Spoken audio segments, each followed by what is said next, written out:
Movie start होती है, हमें 1974 का सैनिटोरियम दिखाया जाता है और ये सैनिटोरियम डी फार्म लोगों के लिए बनाया गया था। जो डी फार्म लोग यहाँ पर रहते थे, असल में वो इनब्रीडिंग और बर्थ डिफेक्ट की वजह से डी फार्म बने थे। वहाँ के in charge doctor Brandon doctor Ann को वहाँ के पेशेंट के बारे में बता रहे थे। इसी दौरान एक पेशेंट डॉक्टर एन को पीछे से पकड़ लेता है और उसके बालों में से एक हेयर पिन निकाल लेता है। फिर उसके बाद वो दोनों आगे बढ़ते हैं और अब डॉक्टर ब्रैंडन डॉक्टर एन को इलीगल ब्रदर्स के लॉकअप के पास ले जाते हैं। वो तीनों ब्रदर कोई और नहीं बल्कि थ्री फिंगर सॉ टूथ और वन आई थे। और डॉक्टर ब्रैंडन बताते हैं कि ये तीनों भाई मिसेस हिलिकर को एक जंगल में मिले थे और यही वजह है कि इनको इलीगल ब्रदर्स कहा जाता है। जब ये ब्रदर्स मिले थे, जब तक वो अपने पेरेंट्स को खा चुके थे।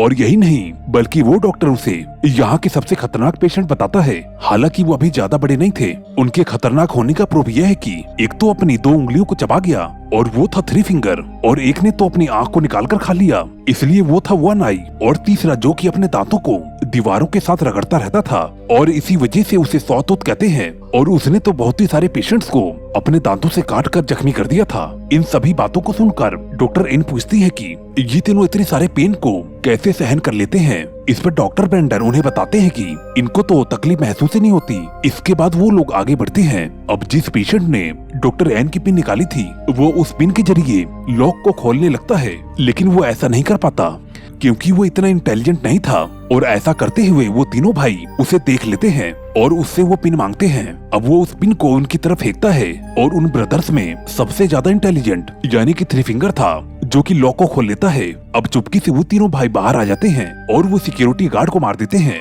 और फिर कंट्रोल रूम में जाकर सभी सेल्स को खोल देते हैं। और इसके बाद से वो जगह पूरी तरीके से मेंटल अजाइलम बन जाती है। वो तीनों डॉक्टर एन को पकड़ लेते हैं और उसे बुरी तरीके से इलेक्ट्रिक शॉक देते हैं। और जब तक कि ऐसा करते हैं, जब तक कि उसका दिमाग पूरी तरीके से पक नहीं गया। इसके बाद वो डॉक्टर ब्रैंडन को भी पकड़ लेते हैं और अपनी स्मार्टनेस शो कराते हुए उसे बड़ी बेरहमी से मार देते हैं। और अब इसके बाद 29 साल गुजर जाते हैं और अब 29 सालों के बाद 9 स्टूडेंट्स को दिखाया जाता है। उस समय वो सभी लोग स्नो में बहुत ही ज्यादा एंजॉय कर रहे थे। उन्हें अपने एक फ्रेंड के कैबिन में जाना था, लेकिन आगे जाने के बाद वो रास्ता भूल जाते हैं और बहुत ही ज्यादा खतरनाक तूफान में वो बुरी तरीके से फंस जाते हैं। और इसी दौरान उन्हें वहाँ पर मौजूद एक बिल्डिंग दिखाई देती है और सभी लोग उस बिल्डिंग की तरफ बढ़ते हैं, लेकिन उन्हें ये अंदाजा बिल्कुल भी नहीं होता कि उन्हें वहाँ पर जाने की कितनी भारी कीमत अदा करनी पड़ेगी। और वो बिल्डिंग वही सैनिटोरियम था और जहाँ पर वो तीनों भाई रहा करते थे। अब जैसे ही वो सभी लोग अंदर जाते हैं और उन्हें मालूम चल जाता है कि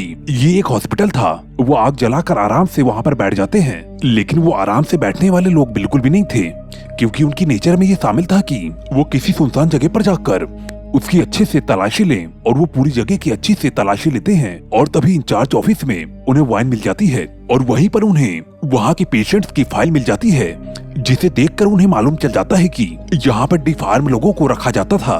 तभी हम देखते हैं कि वो तीनों भाई किसी को लेकर वहाँ सैनिटोरियम में पहुँच जाते हैं। उनमें से 3 स्टूडेंट्स नाइट को स्पेंड करने के लिए वहाँ पे बेडरूम की तलाश में निकल जाते हैं। अब वहाँ पर उन्हें कुछ नजर आता है और उन तीनों में से एक लड़का मेडिसिन चेक करने के लिए अंदर जाता है और अंदर जाते ही उसके शाउट करने की आवाज आती है, जिस पर बाहर खड़ी वो दोनों लड़कियां डर जाती हैं और वो किसी तरीके से हिम्मत करके विंडसन को ढूंढने जाती हैं। विंडसन उनके साथ एक घटिया सा मजाक कर रहा था और वो उन्हें डरा देता है, जिसकी वजह से वो दोनों उससे नाराज होकर वहाँ से चली जाती हैं। और तभी वन आई उनका पीछा कर रहा था। उन सभी से माफी मांगने के लिए विंडसन अकेला ही जनरेटर ढूंढने चला जाता है और उसे जनरेटर मिल भी जाता है और फिर वो उसे ऑन कर देता है। अब क्योंकि वो सभी लोग अमेरिकन स्टूडेंट्स थे और किसी सुनसान जगह पर उनका दूसरा रूल ये था कि जब भी लाइट आ जाए तो वो बहुत ही धूमधाम से पार्टी करें। और ये सभी लोग बिल्कुल ऐसा ही करते हैं और पूरे हॉस्पिटल में हलचल मचा देते हैं। लेकिन इस दौरान उन्हें ये मालूम नहीं होता कि आखिरकार उनके ऊपर कोई नजर रख रहा था। अब पार्टी करते करते वो सभी लोग एक ऐसी जगह पर पहुंच जाते हैं जहां पर उन्हें एक फिल्म रील मिलती है।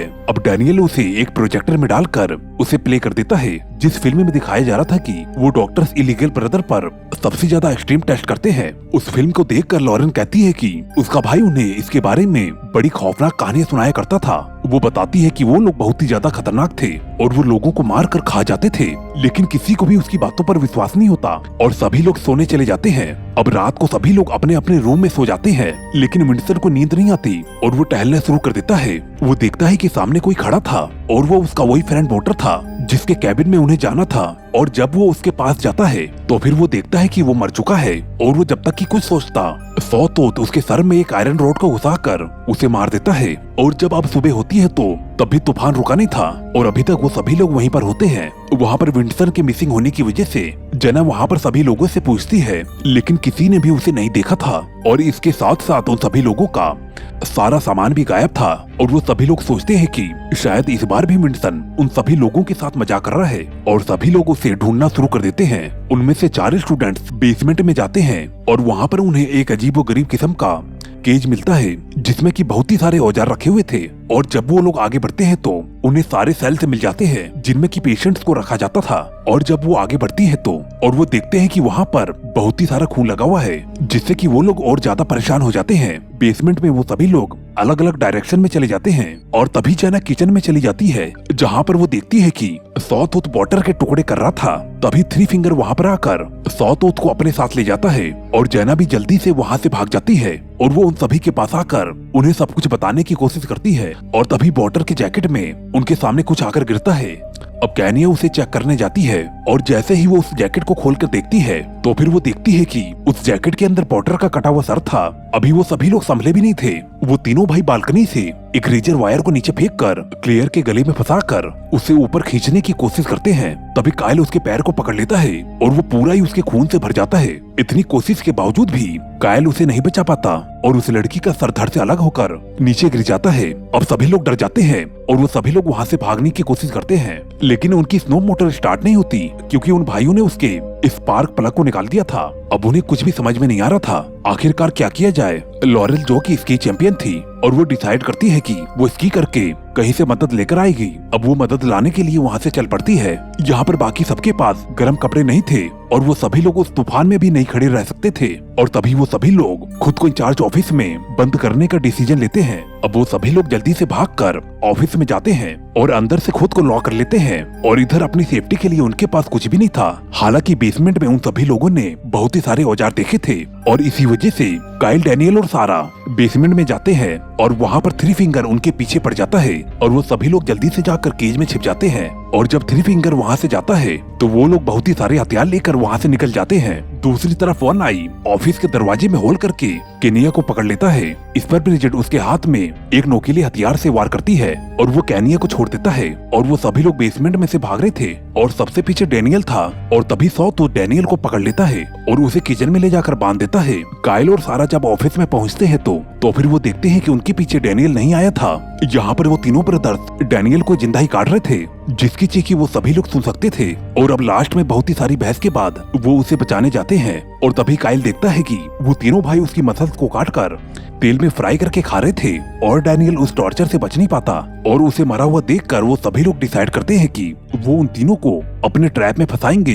ये प्लानिंग करने के बाद वो सभी लोग उन तीनों भाइयों पर अटैक कर देते हैं और प्लानिंग के तहत उन्हें एक सेल में बंद कर देते हैं। और तभी काइल उन्हें जलाकर मारने का फैसला करता है, लेकिन केनिया उसे ऐसा करने से रोक देती है। वो ऐसा इसलिए मना करती है, शायद उसकी इंसानियत जाग गई थी और वो उन्हें मासूम समझ रही थी। वो लोग काइल को उसके ऊपर पहरा देने के लिए वहाँ पर रुकने को कहते हैं और खुद जाकर सो जाते हैं। और यहाँ पर बदकिस्मती से वो उसी सेल में लॉक थे जहाँ पर वो 29 साल पहले लॉक थे। और सबसे बड़ी बात ये थी कि जिस पिन से उन लोगों ने उस लॉक को खोला था वो पिन अभी भी वहीं पर ही पड़ी थी। और जब काइल सो जाता है तो थ्री फिंगर उस पिन से उस लॉक को खोल लेता है और बाहर आते ही सॉटूथ काइल को उसकी गर्दन से पकड़ लेता है। और जब केनिया काइल को चेक करने आती है और तभी अपने आप ही जनरेटर बंद हो जाता है और हर तरफ अंधेरा हो जाता है। और वहाँ पर वो देखती है कि ना तो वहाँ पर काइल है और ना ही वो तीनों सेल में हैं। और वो वापस आकर सभी को बताती है और तभी वहाँ पर कोई दरवाजे पर आ जाता है जिसका फेस एक बोरी से कवर था। और सभी लोग समझते हैं कि शायद ये थ्री फिंगर है और जिसको वो लोग चाकू से बड़ी बेरहमी से मारते हैं और वो बुरी तरीके से मारा जाता है। अब वो लोग उसके फेस को देखने के बारे में सोचते हैं और तब वो देखते हैं कि वो थ्री फिंगर नहीं था बल्कि वो काइल था जिसकी जुबान कटी हुई थी। उसे देखकर वो सभी लोग वहाँ से भागने की कोशिश करते हैं, लेकिन वो तीनों भाई बुरी तरीके से उनके पीछे पड़ जाते हैं। अब भागते भागते वो सभी लोग उनके रूम्स तक पहुँच जाते हैं जहाँ पर उन लोगों का सामान भी रखा हुआ था। वो सभी लोग अपनी जैकेट को पहनकर खिड़की से बाहर आने का फैसला करते हैं, लेकिन वो एक सैनिटोरियम था जिसकी सारी खिड़कियां सील थी और वहीं पर उन्हें एक टूटी हुई खिड़की मिलती है, लेकिन उस खिड़की के पीछे बहुत ही सारी बर्फ जमी हुई थी और अब जल्दी जल्दी सारा उस बर्फ को हटाने लगती है और इतनी ही देर में वो तीनों भाई भी वहाँ पर पहुँच जाते हैं और थ्री फिंगर दरवाजा तोड़ने की बहुत ही कोशिश करता है। थ्री फिंगर के बाद सॉटूथ उस दरवाजे को तोड़ने की कोशिश करता है और इतनी ही देर में सारा बर्फ से रास्ते को बनाने में कामयाब हो जाती है और वो लोग वहाँ से बाहर निकल जाते हैं।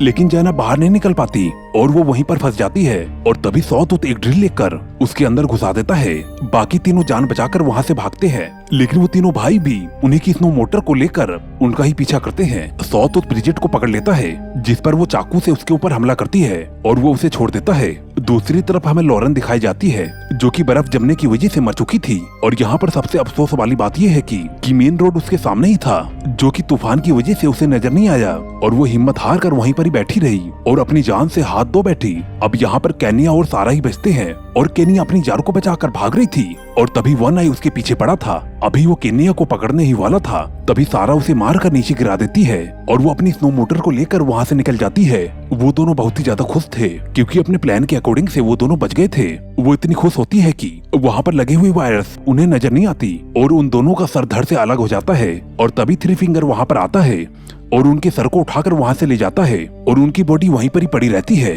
और इसके साथ ही ये मूवी यहीं पर ही एंड हो जाती है। दोस्तों, इस मूवी का ये चौथा पार्ट है। अगर आपको बाकी 3 पार्ट देखने हैं तो आपको डिस्क्रिप्शन में लिंक मिल जाएगा। और दोस्तों, अगर स्टोरी अच्छी लगी हो तो वीडियो को लाइक करके जरूर जाना। Okay, bye.